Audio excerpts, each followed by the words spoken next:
there is an adage in my place that when you become a man, you cannot become anything else. You can grow from child to youth, from youth to being a man. If you grow to be a man, you cannot become anything else. So what does it mean? It means be bold enough to say it the way it is as a man. What do you lose? Yeah. What is the risk? You will die. And what if you don't say it? You will still die. Yeah. So now Nigeria is 61 years old. You need to take responsibility. I know, Yes. like I always say, that the Western world, like you have clearly stated, they will never stop. They don't have any intention to stop. But the question is, what about you, Africans, Nigerians? What are you going to do about it? Because the question doesn't depend on who is flogging you. Of course, he probably is happy to flog you. But the question is, are you happy to receive the slashes? Are you happy to receive the cane? If you don't, if you're not happy about it, then do something. If you don't do something about it, but you don't blame it on the person who is flogging you. Yes.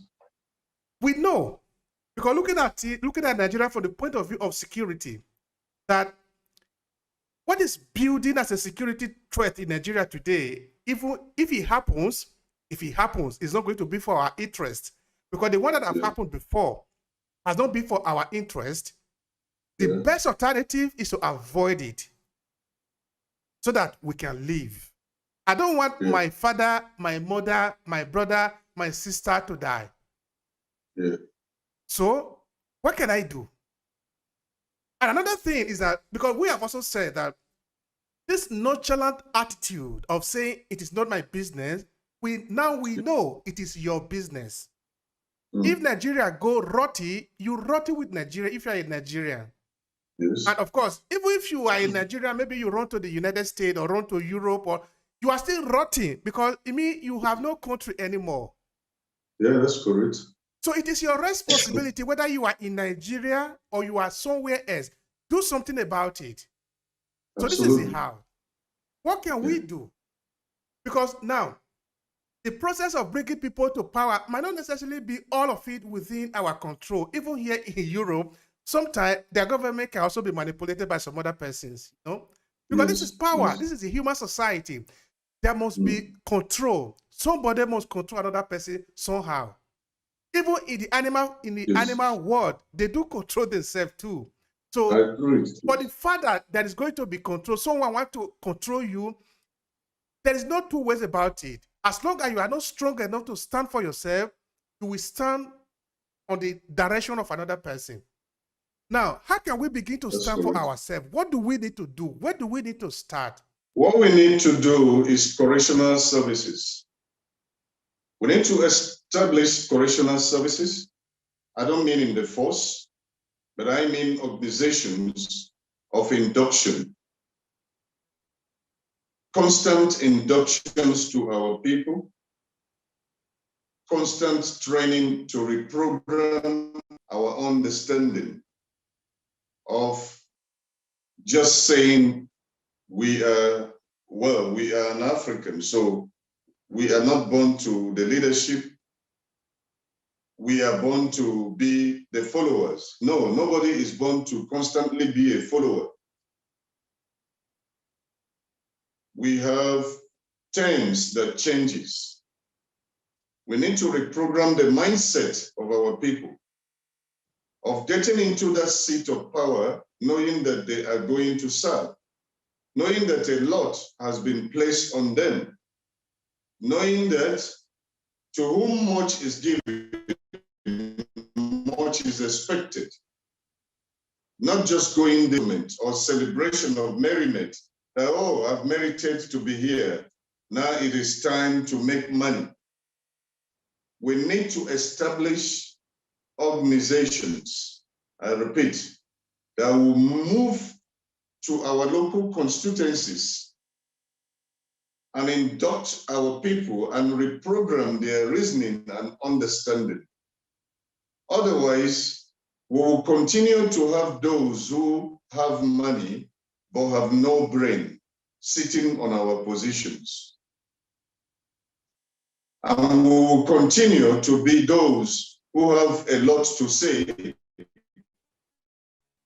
but have no money.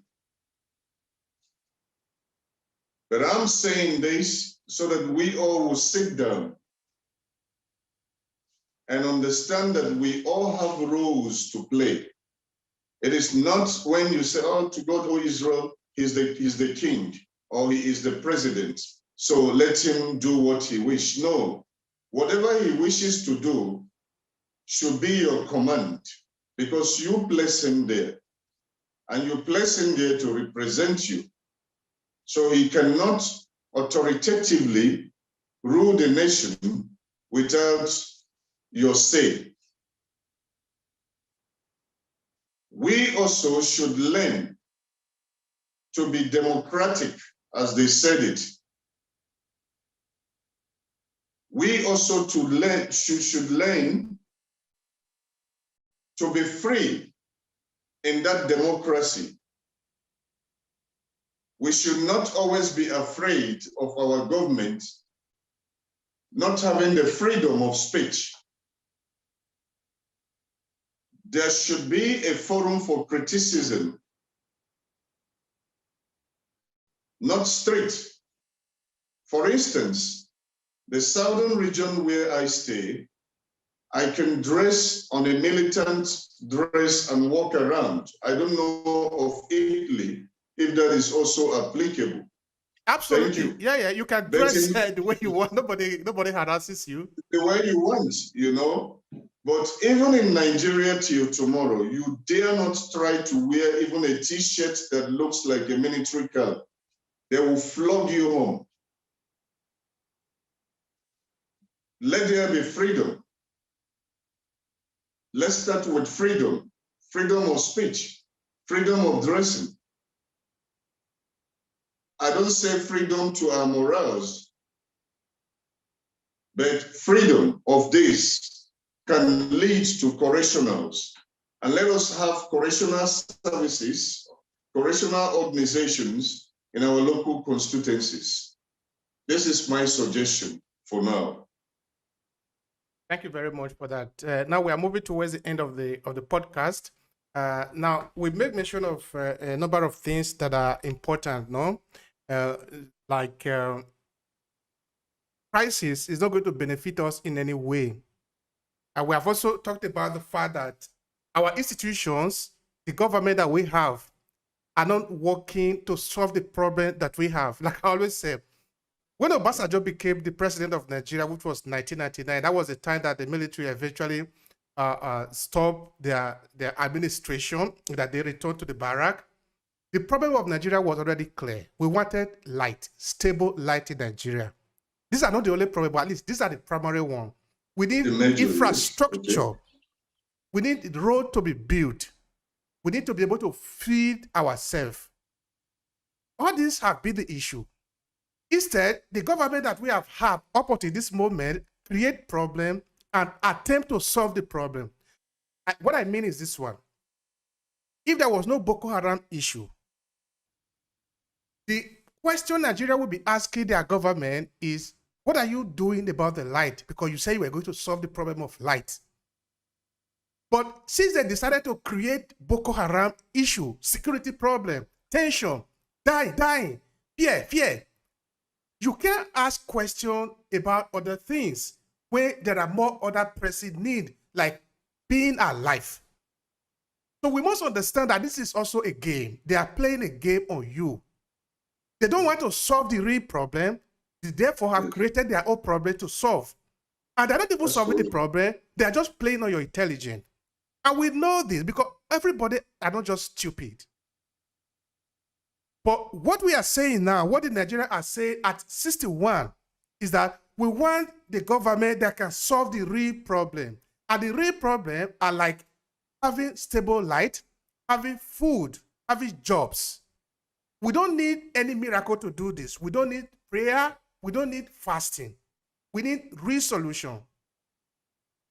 Now, the question I will ask you, sir, is putting this as in context, knowing that this is a situation, what is your own vision of Nigeria going forward? What kind of a vision do you see?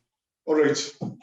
Moving forward as a Nigeria, and the vision that I could see towards Nigerians is based on what you say. If we can have a true leader who will come on board and begin to do all what you have mentioned right now, begin to construct roads, infrastructures, listen to his people, give ear to their complaints, and not still say you are a civilian president, but yet you are a military president.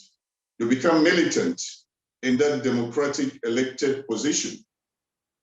We do not need that.